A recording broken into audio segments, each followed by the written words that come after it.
پیکریت کی شعریات. تعارف. پیکریت یا امیجزم. پیکریت کا آغاز بقول ایف ایس فلنٹ 1909 سے ہوتا ہے.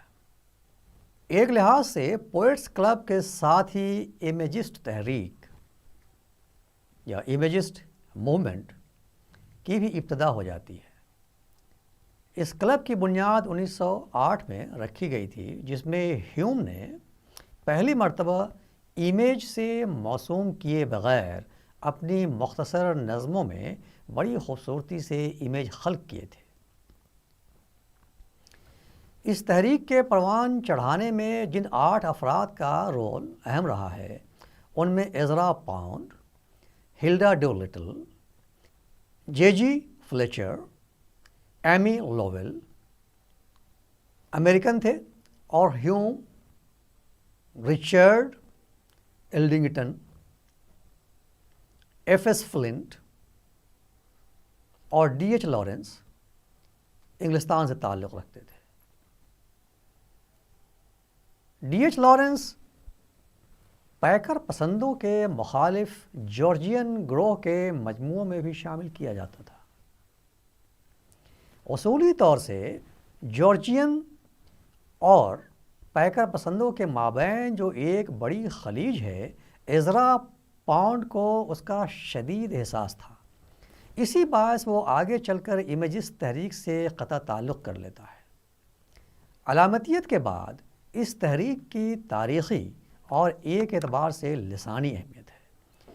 دا ٹائمز لٹریری سپلیمنٹ کے لفظوں میں کوٹ، پیکری شاعری ہمیں امیدوں سے بھر دیتی ہے، حتیٰ کہ اس وقت بھی جب کہ وہ بہت اچھی نہیں ہوتی.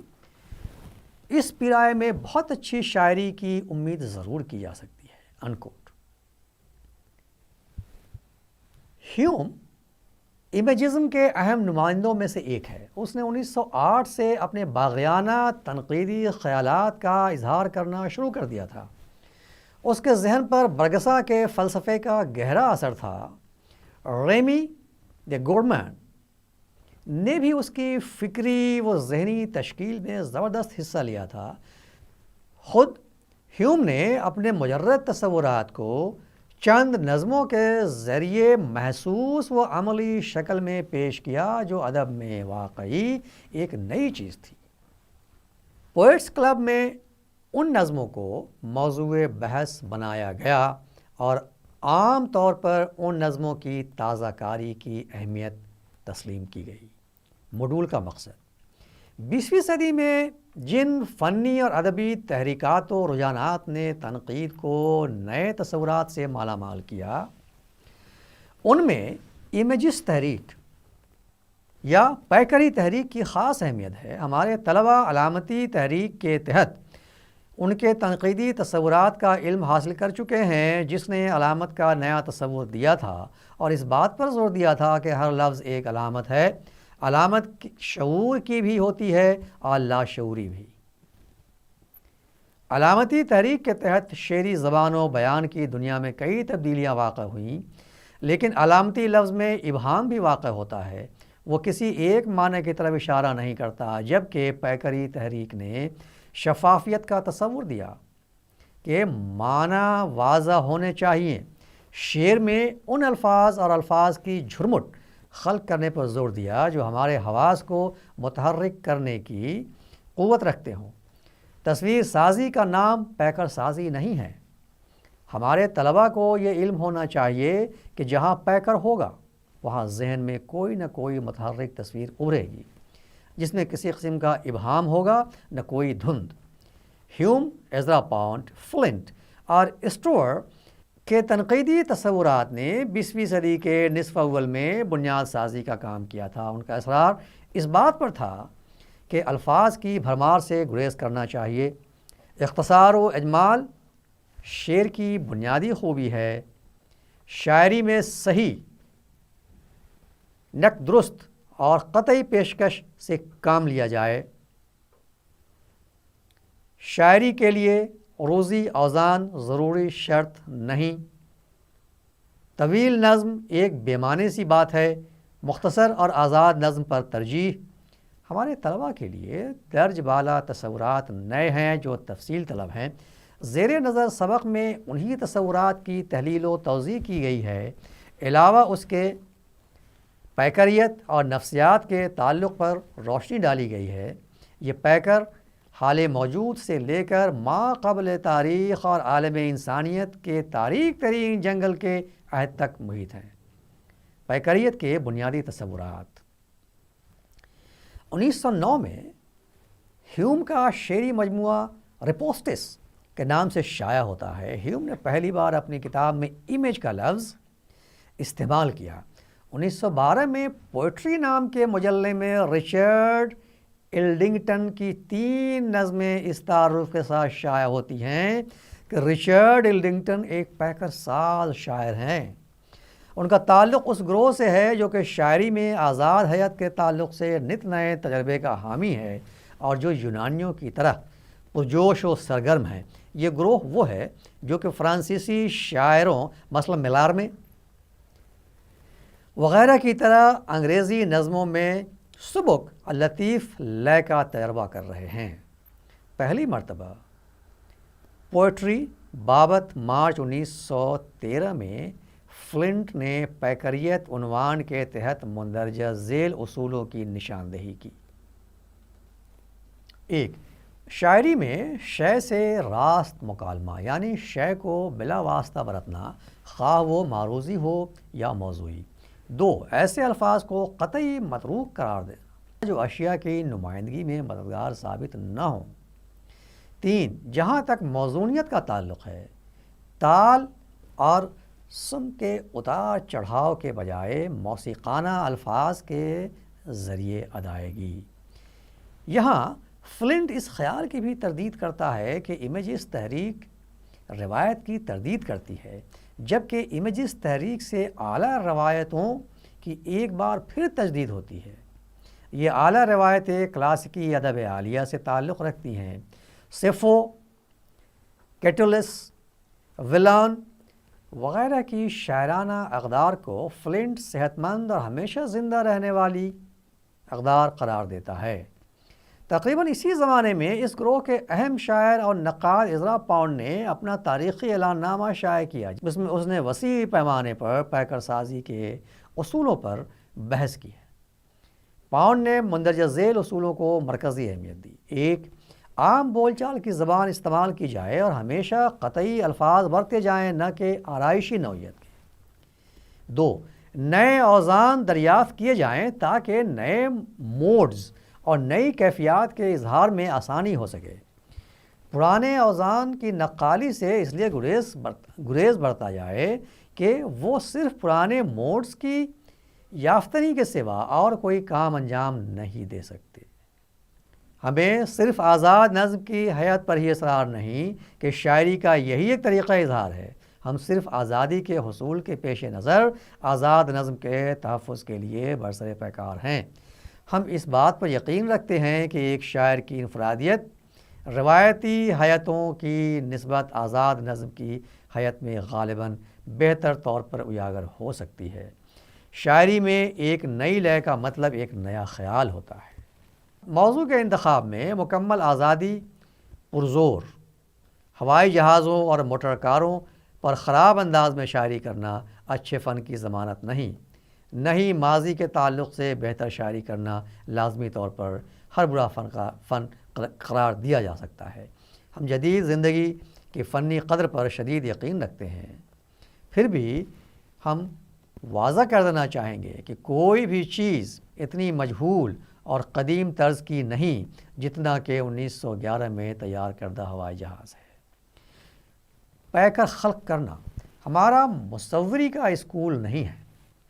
ہمارا اس بات پر اعتماد ہے کہ شاعری مخصوص انفرادیتوں کو بکم و کاست ادا کرے، نیز اسے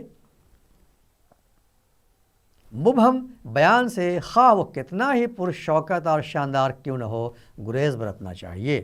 یہی سبب ہے کہ ہمیں آفاقی شاعر کے تصور سے اختلاف ہے، کیونکہ ہمیں ایسا محسوس ہوتا ہے کہ وہ اپنے فن کی حقیقی پیچیدگیوں سے پہلو تہی اختیار کرتا ہے۔ ایسی شاعری خلق کرنا جو کہ ٹھوس اور صاف ہو، نہ تو وہ غیر قطعی ہو اور نہ ہی دھندلاتی ہو۔ آخر میں ہم سے بیشتر حضرات وہ ہیں جو اس بات پر یقین رکھتے ہیں کہ ارتکاز شاعری کا عین جوہر ہے۔ اس اعتبار سے ایزرا پونڈ بھی شاعری میں حیات اور تکنیکی طریقہ کار کو ہی اولیت دیتا ہے۔ وہ نئی حیثیت کے مطابق نئے عروضی پیمانوں کی دریافت اور نظم کے آزاد فارم کو انسان کی بنیادی آزاد پسند فطرت کے پیش نظر قبول کرنے، نیز موضوع کے انتخاب میں مکمل آزادی کا کٹر حامی ہے۔ وہ تازہ اور تصویری پیکروں کی تلاش اور غیر تجسیمی الفاظ کے نسخ اور ٹھوس اور واضح شاعری نیز شعری ارتکاز کے نظریے پر زور دیتا ہے۔ وہ ایک جگہ لکھتا ہے کوٹ، شاعری کو ہمیشہ ہو بہو نثر جیسی ہونا چاہیے، معروضیت زبان کی تشکیل مجسم اشیاء سے ہوتی ہے، غیر تجسیمی اصطلاحات میں عمومی اظہارات کاہلی کے مترادف ہیں، وہی صفت استعمال کرنی چاہیے جو کہ محض آرائشی نہ ہو کر اقتباس کی معنویت کے لیے ضروری ہو۔ پیکریت اور ہیوم رومانیوں کی یاس پرستانہ فطرت اور اپنے آپ پر عائد کردہ خود ترحمی کو حقارت کے ساتھ رد کرتا ہے۔ روایت کے نام سے اسے چڑ تھی، وہ کبھی منصوبہ بند یا پابند نظم کے لیے خود کو تیار نہیں کر سکا۔ اس نے ایک مدت تک مختلف زبانوں اور انگریزی شعری روایتوں کا گہرا مطالعہ کیا، مگر کوئی بھی اس کی پارہ صفت طبیعت کو مطمئن نہیں کر سکا۔ آخرکار گستان خان بھی وہ متاثر ہوا جسے وہ سب سے زیادہ دراک خیال کرتا تھا۔ وہ پارناسی یعنی پارناسین اسکول، پارناسی دبستان کے خاتمے کے بعد گستاخان اور ان رومانیوں کو غنیمت گردانتا تھا جو اس کے مزاج پر پورے اترتے تھے۔ یہ گروہ وہ تھا جس کا طرز احساس اور اسلوب بالکل نیا تھا۔ بعد ازاں ہیوم اپنی تصنیف نوٹس آن لینگویج ایز اسٹائل میں پیکریت کے سلسلے میں چند اصول بھی وضع کرتا ہے۔ وہ یہ تسلیم کرتا ہے کہ ہر عہد کی شاعری زبردست تبدیلیوں سے گزرتی رہی ہے۔ وہ پرانے اوزان، لے اور آہنگ کے نظام کو نئے شاعروں کے لیے نہایت تکلیف دہ اور بڑی حد تک ناقابل عمل قرار دیتا ہے۔ اس کی نظر میں پیش پا افتادہ اور متداول بحور و اوزان تیسرے درجے کے کند اور غبی شعراء کے لیے ایک سہل الحصول راستہ مہیا کرتے ہیں۔ وہ شاعری کو ایک مشکل فن خیال کرتا ہے جس میں نظم کی بنیاد پیکروں اور تازہ تر استعارات پر استوار ہوتی ہے۔ اس کے نزدیک نثر ناراست اظہار کا فن ہے، جبکہ شاعری میں پیکر کا فن شے کو براہ راست دخیل کرنے سے تعلق رکھتا ہے۔ ہیوم نے علامت پرستوں کے اس خیال کی بھی نفی کی کہ شاعری تمام فنون لطیفہ میں موسیقی سے زیادہ قریب ہے۔ ہیوم نے یہ نظریہ قائم کیا کہ شاعری موسیقی سے زیادہ بت سازی کے قریب ہے۔ گویا اس نے شاعری کو سننے سے زیادہ پڑھنے اور پڑھ کر محسوس کرنے کی چیز سے تعبیر کیا، جو کہ باصرہ اور دوسرے حواس کو برانگیخت کرنے کا ذریعہ ہے۔ شاعر اپنی خلاقانہ بصیرت اور وجدان کے ذریعے نئے پیکر خلق کرتا ہے جو جادو کا اثر رکھتے ہیں۔ اسی لیے ہیوم خیال کو زبان پر فوقیت دیتا ہے کہ زبان تو محض اس خیال کے اظہار کا ایک معمولی ذریعہ ہے۔ ہیوم شعر کے تخلیقی عمل اور مادی اور طبیعی عمل کے مابین کسی قسم کا فرق محسوس نہیں کرتا۔ وہ تو یہاں تک کہتا ہے کہ اگر ہم کھڑکی کے باہر چمنیوں سے گاڑھا دھواں نکلتا ہوا دیکھتے ہیں یا اندھیرے میں برق پاش قمقمے روشن ہیں تو ہمیں فوراً وہ تو یہاں تک کہتا ہے کہ اگر ہم کھڑکی کے باہر چمنیوں سے گاڑھا دھواں نکلتا ہوا دیکھتے ہیں یا اندھیرے میں برق پاش قمقمے روشن ہیں تو ہمیں فوراً اس منظر کو کاغذ پر منتقل کر دینا چاہیے۔ وہ شاعری میں اخلاق اور فلسفے کی مداخلت کو بیجا قرار دیتا ہے۔ اس کے نزدیک نظم کا محرک محض ایک لمحاتی تاثر ہوتا ہے، اس لیے طویل نظم ایک بے معنی سی بات ہے۔ یہی سبب ہے کہ پیکر سازوں کی نظمیں عموماً مختصر ہوا کرتی تھیں۔ ایڈگر الن پو مختصر نظم ہی کو مثالی قرار دیتا تھا۔ اس کی نظر میں ایک مثالی نظم وہ ہوتی ہے جو کم از کم لفظوں میں لکھی ہوئی ہو، حتیٰ کہ ایک شعر، بند یا ایک لفظ ہی پر وہ مشتمل کیوں نہ ہو۔ پیکر کی تعریف۔ ایسا نہیں کہ امیجز تحریک سے پہلے شاعری میں پیکر کا وجود نہیں تھا۔ علامت اور پیکر شاعری کی وہ بنیادی شرائط ہیں جن سے قدیم ترین شاعر کا دامن بھی خالی نہیں۔ سی ڈی لوئس کا بھی یہی خیال ہے کہ پیکر ہمیشہ تمام شاعری میں موجود رہا ہے اور ہر نظم بذات خود ایک پیکر ہوتی ہے۔ پیکر کا بنیادی وظیفہ ہمارے نظام حواس کو متحرک کرنا ہے۔ اصلاً پیکر وہاں واقع ہوتا ہے جہاں وہ ہمارے نظام حواس میں سے کسی ایک حس یا سینس کو برانگیخت کرتا ہے۔ لوئس نے ایک جگہ لکھا ہے، ایک نظم میں پیکر مختلف زاویوں سے جڑے ہوئے آئینوں کے سلسلے کی طرح ہوتے ہیں تاکہ وہ موضوع کو کئی پہلوؤں سے منعکس کر سکیں، بلکہ یہ ایسے جادوئی آئینے ہوتے ہیں جو نہ صرف موضوع کا عکس پیش کرتے ہیں بلکہ اسے زندگی اور حیات عطا کرتے ہیں۔ ان میں روح کو مرئی بنانے کا بھی ملکہ ہوتا ہے۔ پیکر محض تخیل کی تراشی ہوئی تصویر نہیں ہوتا، وہ تمام حالتیں یا تو امکانی ہیں جن سے سابقہ نہیں پڑتا ہے مگر پڑھ سکتا ہے، یا وہ تجربات کا ذخیرہ جن کا تعلق شاعر کے ماضی سے ہے، یا وہ ہیولا جو کسی نہ کسی صورت میں ذہن کے اندر گشت کرتے رہتے ہیں۔ ان کی حسیاتی پیشکش کو پیکر کا نام دیا جاتا ہے، مگر اس کے لیے صحت مند حواس خمسہ کے ساتھ ساتھ تیز حافظہ بھی درکار ہے۔ ماضی کے تجربات کا وافر سرمایہ اور مشاہدہ کی زبردست قوت بھی ضروری ہے۔ قدرتی مناظر کی تصویر کشی یا کسی صورتحال کی ہو بہو عکاسی یا نقل کو محاکات تو کہا جا سکتا ہے، مگر محاکات کو پیکر کا نیم البدل نہیں کہا جا سکتا۔ محاکات کا تعلق بیرون سے زیادہ ہے، جبکہ پیکر ہر دو طرف سے وابستہ ہوتا ہے۔ مجرد اور مجسم، محسوس و مشہود، ہر دو اعتبار سے پیکر کی تشکیل ہوتی ہے۔ جیسا کہ لوئس جذبہ اور احساس کے بغیر پیکر اور خصوصاً شعری پیکر کے تصور سے ہی انکار کرتا ہے۔ پیکر پسندوں کے بارے میں کہا جاتا ہے کہ یہ لوگ کبھی مغلوب الجذبات نہیں ہوتے، وہ محض شے کے ذریعے ایک جذبہ اور اس جذبے کے وقوع کو بغیر کسی توصیفی کلمے کے منتقل کرنے کو اصل فن کہتے تھے۔ تراشیدہ پتھر کی سختی کی طرح ہموار اور بے جھول نظر آتی ہے۔ یہی ان لوگوں کا دعویٰ بھی تھا۔ مسز ایف اسپرجن نے شیکسپیئر کے یہاں حصی پیکروں کی ایک دنیا دریافت کی ہے۔ وہ تو کہتی ہیں کہ شیکسپیئر بنیادی طور پر ایک سچا پیکر ساز ہے۔ پیکر کسی شے کی ذہنی تصویر کے مماثل ہوتا ہے۔ کم از کم لفظوں میں مجسم، بصری یا حسیاتی تصویر کو پیکر کہا جاتا ہے۔ ایسا بھی کہا گیا ہے کہ پیکر شے نہیں بلکہ ہو بہو نقل اور انعکاس ہوتا ہے، محض تخلیق نہیں بلکہ کسی شے کی اثر نو تخلیق ہے۔ ہیوم الفاظ اور اشیاء کے مابین کسی تفریق کو قبول نہیں کرتا تھا۔ پیکریت کے تحت الفاظ اشیاء کا نیم البدل ہوتے ہیں، اس لیے پیکر سازوں کے یہاں اشیاء اپنی پوری حرکیت، کیفیت، کمیت، حجم و ابعاد اور رنگ و آہنگ کے ساتھ جلوگر ہوتی ہے۔ لوئس کہتا ہے کہ شاعر کا منصب یہ ہونا چاہیے کہ وہ اشیاء کو ایسا ہی دیکھے جیسی حقیقت میں وہ ہیں۔ جارج ویلی نے پیکر کی تعریف کرتے ہوئے لکھا ہے، پیکر ایک ایسا واحد لفظ ہے جو کوئی معین صفت نہیں رکھتا۔